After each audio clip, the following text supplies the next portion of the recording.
Sis, I maxed out your credit cards to buy my dream house. Sarah's voice bubbled with excitement through my phone speaker. Mom and Dad said you'd understand. You've always been the responsible one, and now it's my turn to have something nice. I stood in my small studio apartment, staring at the credit alert notifications lighting up my phone screen. My name is Emma Thompson, and at 29, I'd spent the last decade building my credit score to near perfection. Every payment on time, every debt carefully managed, all while working my way up from intern to senior financial analyst at Morris & Wade investment firm. Congratulations, I replied, my voice steady despite the trembling in my hands. When's the housewarming party? This Saturday. You'll come, right? I mean, you kind of have to. You basically bought it. Sarah laughed, that same carefree laugh she'd had since childhood, the one that always seemed to excuse her actions in our parents' eyes. After hanging up, I sat down at my small kitchen table, opened my laptop, and began assessing the damage. Sarah had somehow gained access to all 3 of my credit cards, maxing them out to their collective limit of $45,000. The charges were all from the same day. A massive down payment on a house in the suburbs, the kind of place I'd been carefully saving for while living in my cramped studio.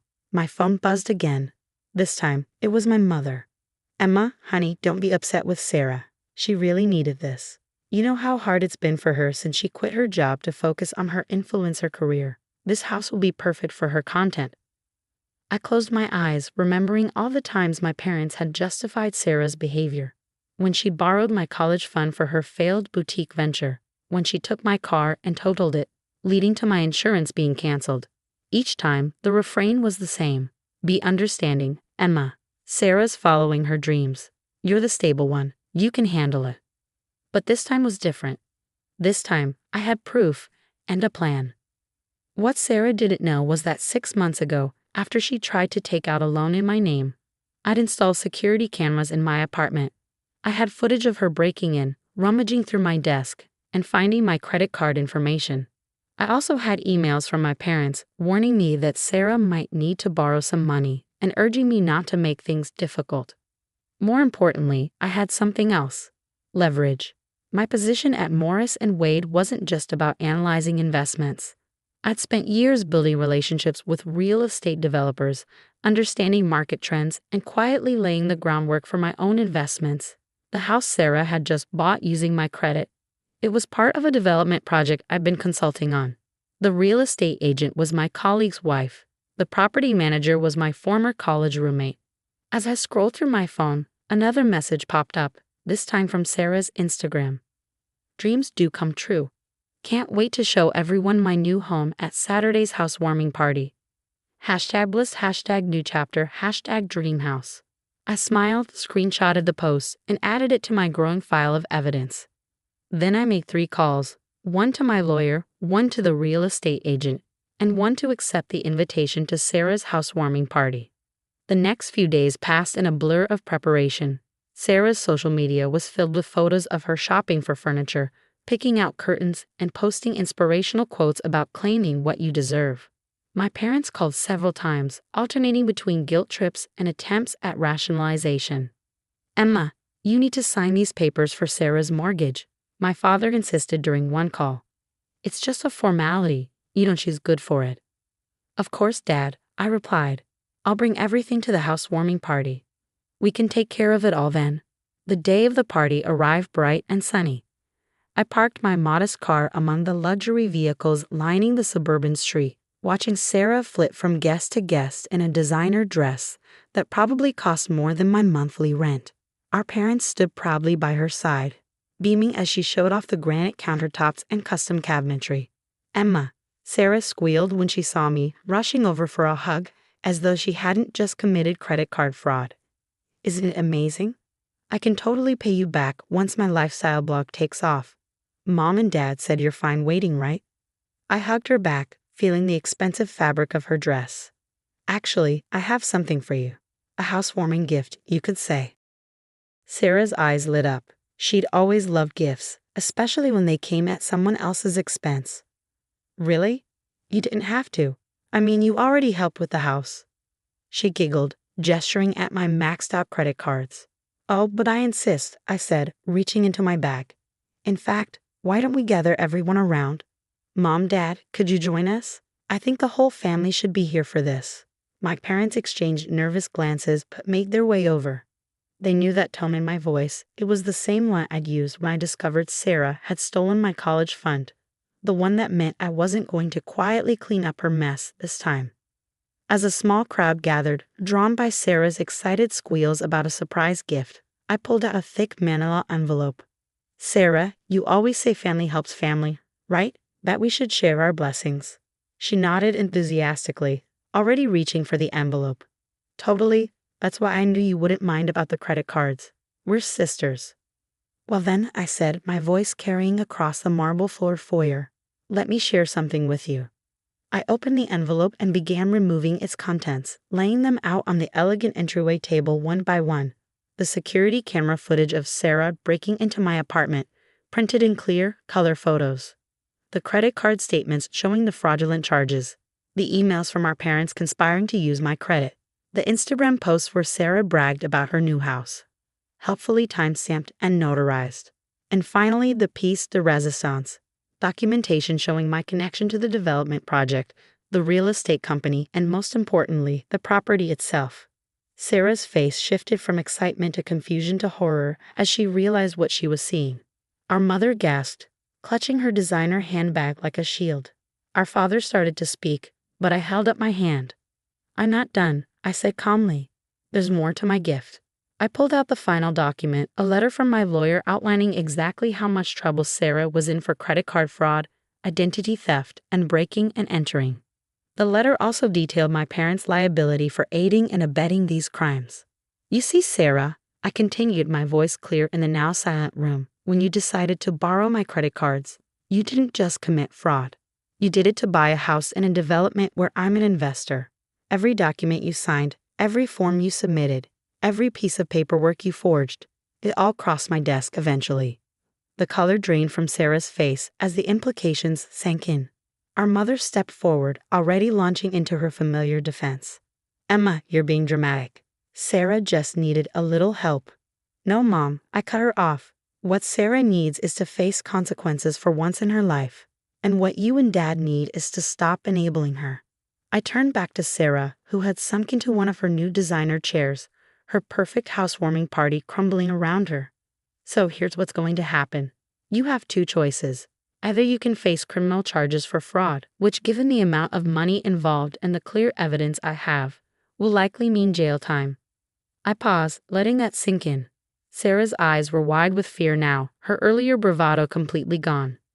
Or, I continued, you can sign these papers. I pulled out another set of documents. They transfer the house to me, its rightful owner, since it was my credit that paid for it, and include a confession of your fraud along with a payment plan for every penny you stole. You can't do this, Sarah whispered, but there was no conviction in her voice. Mom, Dad, tell her she can't do this. Our parents stood silent for once, perhaps finally realizing they couldn't fix the situation with guilt trips and family obligations. The other party guests had quietly moved to the edges of the room, watching the drama unfold with a mix of shock and fascination. Actually, I can, I replied. And I am. You have until the end of this party to decide. Choose wisely, sis.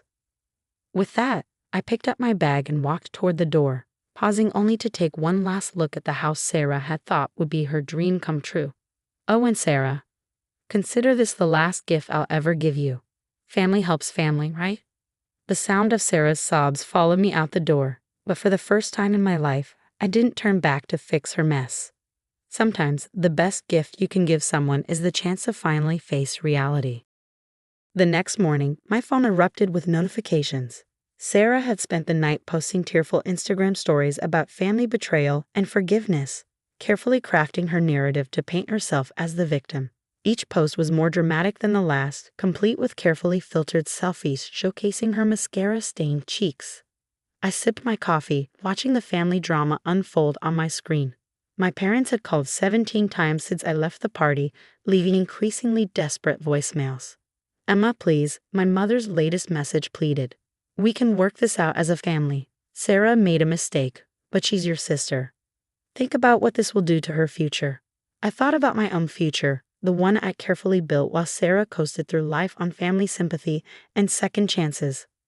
The security footage of her breaking into my apartment was still open on my laptop, a stark reminder that some mistakes weren't just mistakes, they were choices. My lawyer, Diana, called around noon. "The papers are ready," she said, her tone professional but with a hint of satisfaction. "Has your sister made her decision?" "Not yet," I replied, "but she will. She's never faced real consequences before. The threat of jail time should be enough tow." A sharp knock at my door interrupted me. Through the peephole, I saw my father standing in the hallway, his face set in the stern expression he used throughout my childhood when laying down the law. "I'll call you back," I told Diana. I opened the door but blocked the entrance. "Dad." "Emma," he said, trying to look past me into the apartment. "We need to talk about this ridiculous situation with your sister." "Ridiculous?" I raised an eyebrow. "Is that what we're calling credit card fraud now?" He shifted uncomfortably. "You know what I mean." Sarah's devastated. She had to take down all her social media posts about the house. Her followers are asking questions. This could ruin her influencer career. Her career? I couldn't help but laugh. "Dad, she committed multiple felonies. Her career should be the least of her concerns right now." "Don't be dramatic," he started, but I cut him off. "You want to talk about dramatic? Let's talk about the emails you and Mom sent encouraging Sarah to borrow my credit cards. Let's discuss how you plan to have me sign mortgage papers under false pretenses. Should we call Diana and review the legal implications of conspiracy to commit fraud?" The mention of my lawyer made him pause. For the first time, I saw a flicker of fear in his eyes. "You wouldn't really press charges against your own sister." "Why not?" I met his gaze steadily. "She wouldn't really steal from her own sister, right? You wouldn't really help her do it, right?" He ran a hand through his graying hair, and suddenly he looked older, smaller somehow. The authority figure who had always sided with Sarah, always found a way to excuse her behavior, was finally facing the reality of their choices. "What do you want?" he asked quietly. "I want Sarah to sign the papers," I said. "I want her to take responsibility for once in her life, and I want you and Mom to stop enabling her. And if we don't—" I pulled out my phone, showing him the folder of evidence I'd compiled. "Then I let the law handle it. Your choice, Dad, just like it was your choice to help her steal from me." He left without another word, but I knew this wasn't over. Sarah had never accepted consequences gracefully, and our parents had never stopped trying to shield her from them. Sure enough, by evening, Sarah launched a new offensive. She showed up at my office, tears flowing perfectly down her cheeks, dressed in a somber outfit that probably cost more than the credit card payments she'd never made. "Emma, please," she sobbed as my colleagues tried not to stare. "I know I messed up, but I can't go to jail." "What about my followers? What about my brand?" I led her to a private conference room, maintaining my composure even as she continued her performance. "Your brand?" I asked quietly. "You mean the one you built while living rent-free with Mom and Dad? The one you financed with stolen money and family guilt?" "That's not fair," she protested. "I'm trying to build something. You've always had it so easy. Your perfect job, your perfect credit score. Some of us have to take risks to succeed." "Risks?"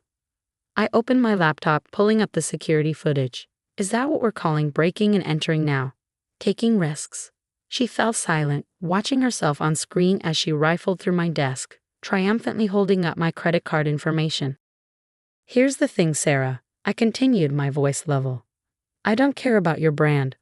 I don't care about your followers. I care about justice. You stole from me, and now you have a choice to make. The papers or the police. It's that simple. Mom and Dad will never forgive you for this." She tried one last time. "Maybe not," I agreed, "but I'll never forgive them for what they've already done. Ball's in your court, sis. Choose wisely." After she left, I received a series of texts from our mother, each more guilt-laden than the last. "Your sister is crying herself to sleep every night. How can you be so cruel to your own family?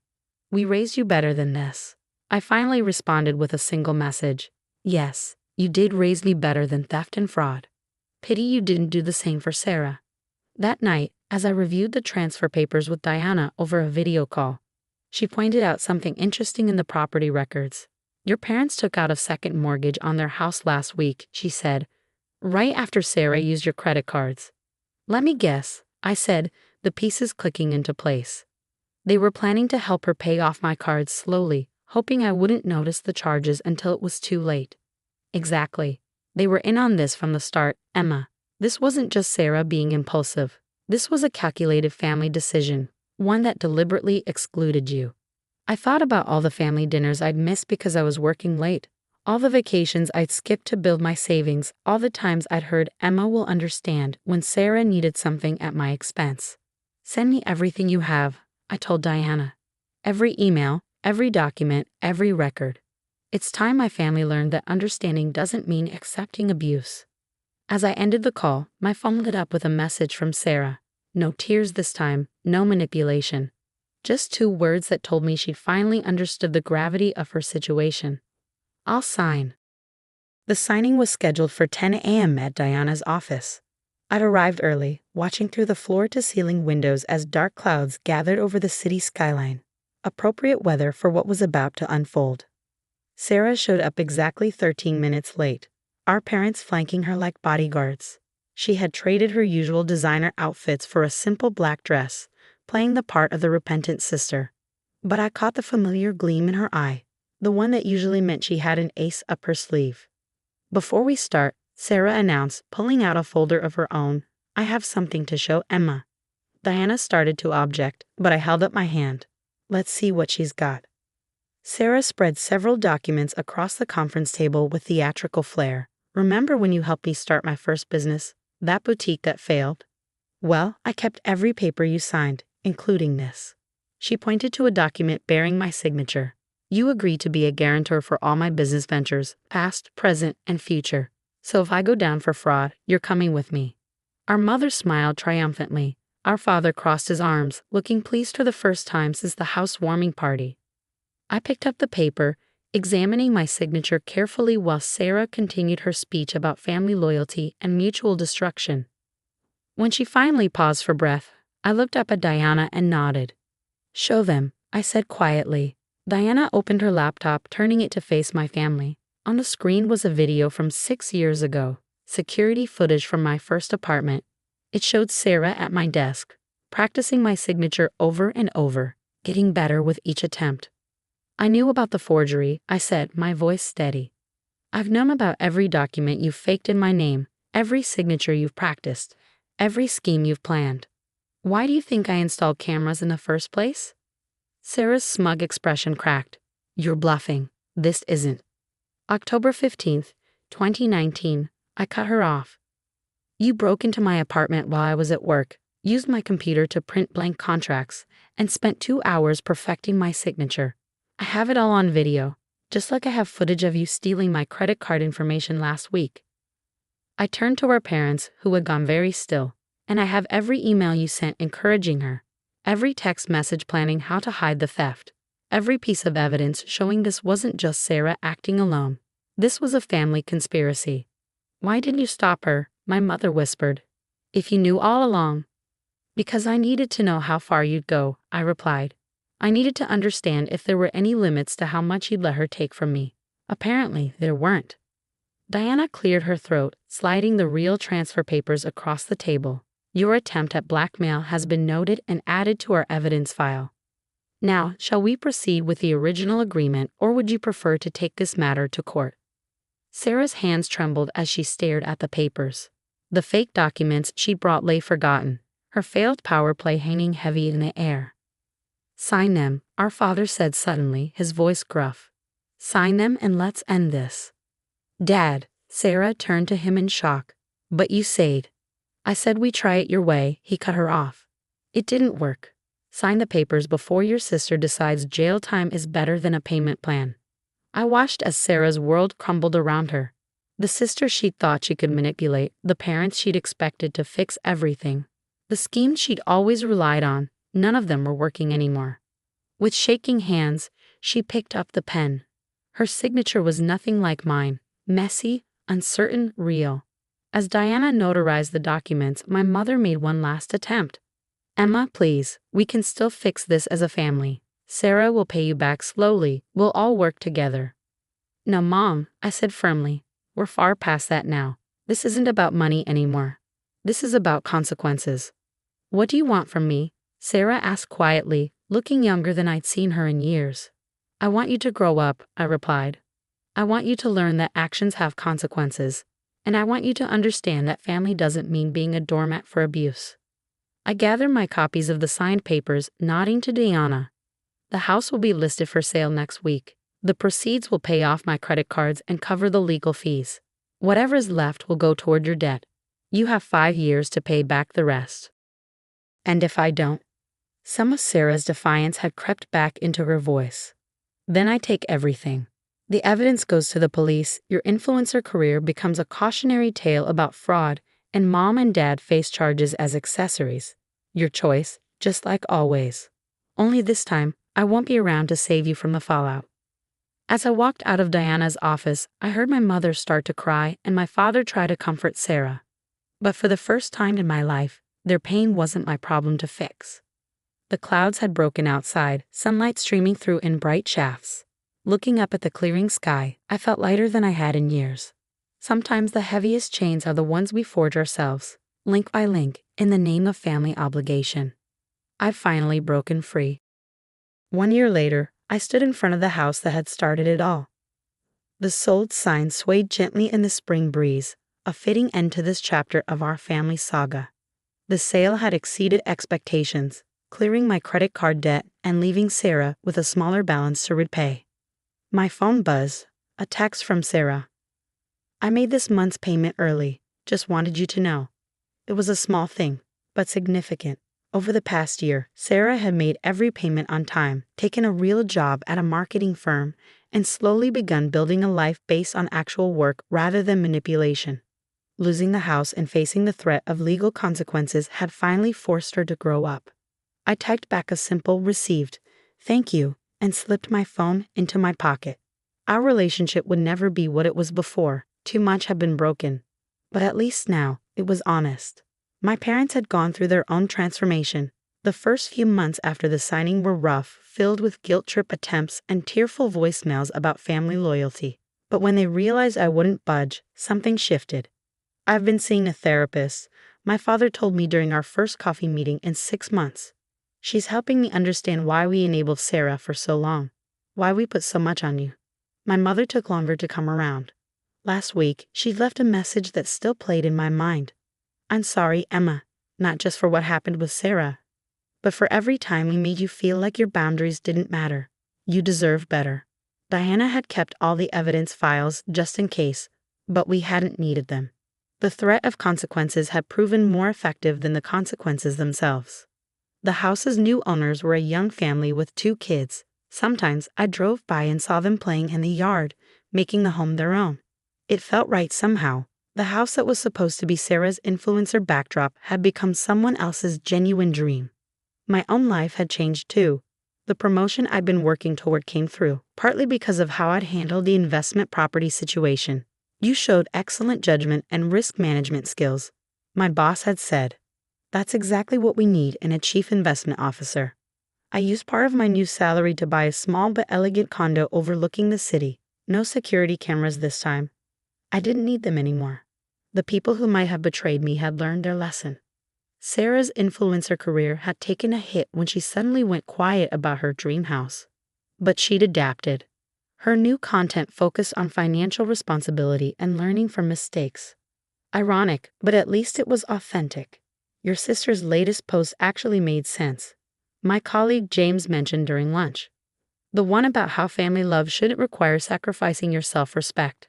I'd seen the post. Sarah had written about our situation without naming names, admitting her mistakes and sharing what she'd learned.